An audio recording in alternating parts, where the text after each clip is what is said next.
and then after the alarm does go off, I do give about one sentence that you need to wrap up. Sexual abuse of teenagers is a major problem we have in the world today.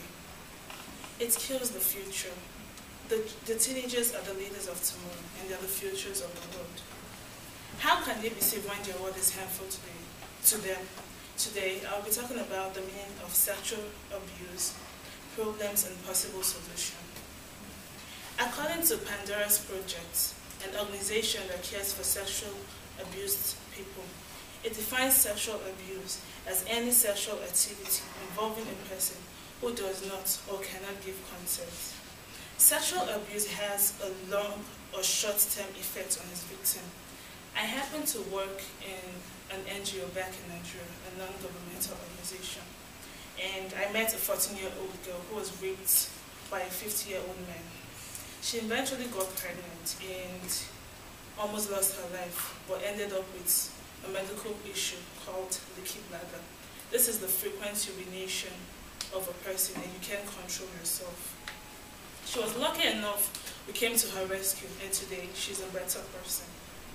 My country is not alone in this sexual abuse problem, also here in the US and the world at large.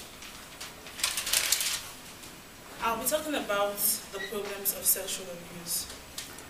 It is traumatic for victims. Some are usually threatened by their abusers, and they keep distance from family, friends, and loved ones. And the next thing that comes to mind is suicide. So one of the major problems of sexual abuse is suicide. The Journal of Adolescent Health states that about 57% of teenagers, including male and female, who has been sexually abused have used illicit drugs like cocaine, marijuana. 57%.